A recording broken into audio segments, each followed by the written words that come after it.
Bonjour, bonsoir les jeunes. Tout dépend de l'endroit où vous me recevez à cet instant. Je suis très content d'être parmi vous encore une fois de plus ce soir. Nous faisons l'école, comme je l'ai dit la fois passée, l'école en temps de coronavirus. Le coronavirus, comme on le dit, on le répète toujours, ne doit pas être considéré comme étant un obstacle à l'apprentissage. Ce n'est pas une porte qui ouvre la voie à l'oisiveté et à tout débordement.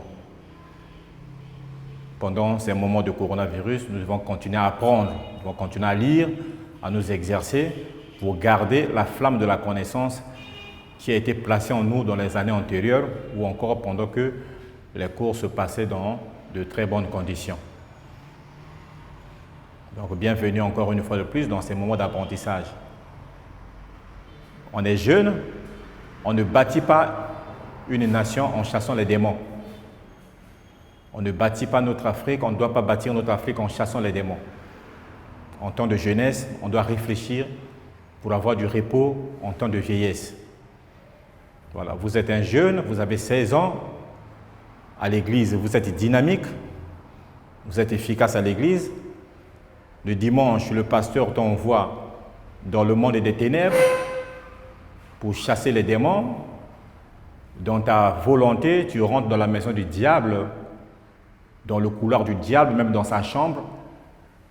Tu piétines les démons, tu chasses les mauvais esprits, tu fouilles les tiroirs du diable pour chercher tes bénédictions matérielles et financières. C'est une très bonne chose. Tu le fais avec engouement, avec efficacité. Et tu ravis tout ce qui t'appartient, bénédictions financières, maritales et de toutes sortes. Tu sors en claquant la porte du diable et en le menaçant de ne plus revenir dans ta famille. C'est une très bonne chose. Tout cela, c'est parce que tu te dis que tu es équipé. Mais malheureusement, le lundi matin, quand tu arrives à l'école, le professeur te demande d'aller au tableau, de résoudre un tout petit exercice. Alors c'est là où tu vas inventer, tu vas évoquer toutes les excuses du monde. Comme vous avez l'habitude de dire ces derniers temps, non, dans ma famille, les gens meurent au tableau. Lorsque je suis au tableau, je vois des hommes avec de petites tailles, avec des machettes, me poursuivre, ce qui m'empêche donc de travailler. Mais si la force avec laquelle tu chasses les démons, si cette puissance et cette autorité que tu as, qui te permet d'aller dans le monde des ténèbres, si tu pouvais utiliser cette intelligence-là, cette force à résoudre les exercices, à lire ton cours, je pense que l'école serait facile. Parce qu'on ne peut pas chasser les démons et rester ignorant. Cela n'est pas possible. Si élève que tu es encore aujourd'hui, tu te permets seulement de chasser les démons. Tu abandonnes ton cours, tu abandonnes ton cahier. Mais quel sera le conseil que tu donneras à ton fils? Que diras-tu à ton fils demain? Tu lui diras que je suis devenu ce que je suis aujourd'hui parce que j'ai chassé beaucoup de démons. Tu es sûr que tu diras à ton fils que si je suis devenu cadre aujourd'hui, c'est parce que j'ai chassé les démons? Non. Je pense que tu lui demanderas de lire son cours. Mais à toi également, on te le demande aujourd'hui. On ne t'empêche pas de faire les activités religieuses, mais tu dois comprendre que le cahier aussi est très important. Voilà. Tu es un jeune garçon, tu abandonnes les études. Très intelligent que tu es, tu abandonnes les études pour aller jouer au synthétiseur dans une église. Et dans cette église, les enfants du pasteur étudient. Ils vont à l'école. Ils sont devenus des cadres. Tu vois comment ils émergent à l'école. Comment leur père s'arrange à ce qu'il ne leur manque rien. Tu le vois de toi-même. Mais toi, tu as des parents à la maison, tu dis que c'est un appel, tu abandonnes l'apprentissage, tu abandonnes les études et tu te lances à jouer au synthétiseur dans l'église. Y a-t-il incompatibilité entre jouer le synthé et étudier? Je ne pense pas. Il faut du temps pour l'apprentissage. On ne peut pas être efficace à l'église et être inefficace à l'école. Non, ce n'est pas possible. On ne peut pas abandonner les études pour aller jouer au synthétiseur à l'église, pour être un intercesseur, alors que les enfants du pasteur là où tu exerces, vont à l'école, progressent, excellent dans leurs études. Il faut de l'apprentissage. Voilà, donc pour ce soir, nous allons voir une notion très importante, la notion de vecteur nul. Nous allons donc prendre une astuce, nous allons passer par des petites histoires, par des anecdotes, comme je vous l'ai dit, pour comprendre donc ces choses. Alors, la notion de vecteur nul, nous allons l'étudier aujourd'hui. Alors, pour commencer, nous prenons une petite histoire. Dans un village, il y avait un papa qui avait 2 enfants. La fille la plus âgée fréquentait le matin et le garçon le moins âgé fréquentait les après-midi. Un jour, le papa demanda à son jeune fils de lui acheter le journal et de le lui transmettre par sa sœur pendant qu'elle revenait à la maison. Cela veut dire que chaque midi, les 2 enfants faisaient des chemins contraires. Pendant que le plus jeune allait à l'école, la plus âgée revenait à la maison. Ce jour, le jeune garçon a pris l'argent, il est allé acheter le journal. Malheureusement, arrivé à l'école, tout ne s'était pas passé comme prévu. Sa grande sœur n'était plus là. Il téléphona à son père que ma grande sœur n'est plus là, que ferais-je finalement du journal? Alors, vu l'importance des informations contenues dans le journal, le papa demanda à l'enfant de le lui ramener. Voilà, donc l'enfant a fait ceci. Il est parti donc d'un point A ici, à la maison, pour un point B. On peut schématiser un milieu quelconque, un milieu ici. Il est allé donc de A à B et on lui demande de faire encore de B à A. Dans un premier temps, on constate d'abord que la distance de A à B, c'est la même distance que de B à A. Ce qu'on peut dire que AB est égal à BA. Nous voyons bien que lorsque nous quittons le rond-point de Kulunda pour le rond-point de Mungali, et du rond-point de Mungali pour le rond-point de Kulunda, la distance reste la même. Cependant, il y a un problème d'orientation. En allant de A à B, nous allons le schématiser par ceci. La flèche signifie que nous allons de A vers B. Mais lorsqu'on demande à l'enfant de faire le chemin contraire, il y a eu comme un ressentiment, comme de l'amertume, comme de la colère, de l'énervosité dans la conscience de l'enfant. Et l'enfant était donc affecté. Et nous allons schématiser ce sentiment par le signe moins. Donc ça fait maintenant le moins BA. Le chemin retour, il a fait de A à B. Mettons moins BA, pour le moins là signifie donc ce sentiment d'amertume, de ressentiment. Voilà, parce que la distance est restée la même. Mais cette fois-ci, les sens ont, n'est-ce pas, changé. Alors, le moins là, comme il apporte la négativité, nous allons chercher à l'éliminer.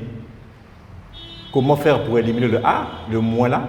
Nous allons tout simplement associer l'opposé de ce vecteur-là, moins BA, de ce côté. Mais vous savez bien que l'égalité signifie la balance. Lorsqu'on ajoute une chose ici, on l'ajoute également de l'autre côté. Donc, ce qui nous permet donc de dire que nous avons maintenant AB. Nous ajoutons plus BA, l'opposé de moins BA, étant donné qu'ici on avait moins BA et que nous avons ajouté le BA de ce côté, nous ajoutons également de ce côté. Voilà. On ajoute BA, on ajoute BA. Maintenant, on se rend compte que, comme dans les cours précédents, nous avons donc 2 forces opposées de même intensité. Ça pose un effet nul. Donc, nous avons finalement AB plus BA, ceci est égal, pas 0, parce que nous sommes dans le contexte des vecteurs, on écrit 0, schématisé également par la flèche qui signifie le vecteur nul. Alors, qu'est-ce qui se passe finalement? L'enfant s'est rendu compte qu'il n'a rien fait. Donc, il est parti de A vers B, et de B vers A, finalement, il se retrouve au point A.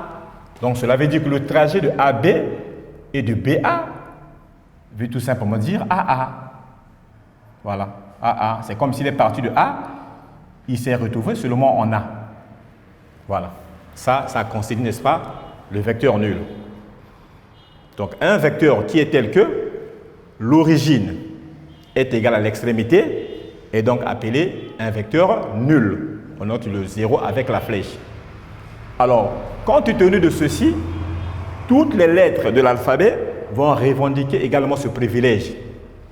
Les lettres vont se dire, mais pourquoi seulement A? Pourquoi seulement A? Pourquoi ce privilège? C'est vrai que A est la première lettre de l'alphabet, mais pourquoi ce privilège? Pourquoi pas moi B? Pourquoi pas moi C? C'est ainsi que le privilège leur a aussi été accordé. On peut donc écrire EE, voilà, on peut donc écrire EE égale le vecteur nul.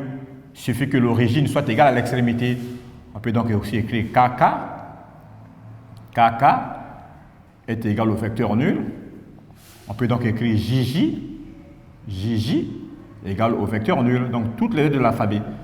Donc un vecteur qui est tel que l'origine est égale à l'extrémité et devient donc un vecteur nul. Mais après, ces points-là vont se dire, mais là-bas, A était associé à B. Mais si nous pouvons également nous entendre, parce que vous avez le B qui est au milieu ici, E va dire à K, écoute un peu, viens un peu, on va voir comment cela peut nous donner également. Voilà donc ici, nous aurons donc le K va s'ingérer donc au milieu ici, EK plus KE, voilà, comparativement à ce qui se passe là-bas, et donc aussi un vecteur nul. Voilà. K peut dire à J, oui, nous aussi on peut s'entendre dans ce sens-là. Voilà donc KJ, voilà, plus JK, voilà, plus JK, c'est également un vecteur nul, ainsi de suite. Donc il suffit que nous ayons la somme de deux vecteurs qui sont tels que dans un premier temps, c'est l'un qui est l'origine, l'autre l'extrémité, et dans un second temps, c'est l'autre qui devient l'extrémité et l'autre l'origine, et donc la somme, une telle somme, donne, n'est-ce pas, un vecteur nul. Alors, on ne s'est pas arrêté là. Il y a eu un point I, comme nous l'avons schématisé en haut là-bas, qui va se dire, bon, la position dans laquelle je me trouve est telle que la distance de I à A, ma distance au point A, c'est égal à ma distance au point B. Voilà. Parce que I est le milieu du segment AB. Donc, la distance de I à A, c'est égal à la distance de I à B. Mais si les distances sont égales, nous voyons que les sens ne sont pas les mêmes. Vous voyez que I à A va dans ce sens, I à B de l'autre sens. Alors cela veut dire que cette écriture est également possible pour ces deux vecteurs. Donc si la distance IA est égale à la distance IB, étant donné que les deux vecteurs-là sont de sens contraire, on peut dire que le vecteur IA est égal à moins IB. Moins IB. Donc IA et IB sont des vecteurs opposés. Voilà, cette écriture-là. Mais si on tient compte de cette égalité qui est ici, étant donné que AB est égal à moins BA, ce qui nous a donné finalement quoi? Ce qui nous a donné AB plus BA égale au vecteur nul. Donc si IA égale à moins IB, cela veut dire que on a IA, voilà, plus IB, ceci est donc égal au vecteur nul. Donc le point I étant le milieu du segment AB, cette somme-là est donc égale au vecteur nul, parce que les deux vecteurs sont opposés, A et B étant les extrémités. Ça ne s'arrête pas par là. Le point I va commencer à inventer un certain nombre de choses le concernant. Il se rend compte que de AI, c'était aussi de I à B. Voilà, de AI, c'est égal à IB. Ici, il ne s'agit pas de vecteurs opposés. Vous voyez que le AI, nous avons AI et de IB. Ça, c'est ce que dit le point I. On va encore voir qu'il y a d'autres éléments qui peuvent également le concerner. C'est que pour quitter de A, aller à B, on peut passer par le point I. Donc, on peut dire que AI plus IB est donc égal à AB. Voilà, tout ce que tu peux faire ressortir à la maison. Donc de AI plus IB, ensuite nous prenons de AI plus IB, ça nous donne finalement de A jusqu'à B. Mais puisque AI est égal à IB, cela veut dire que le IB là peut être remplacé également par AI. Donc nous aurons finalement AI plus le IB, c'est aussi AI. C'est aussi AI, le tout ceci est égal à AB.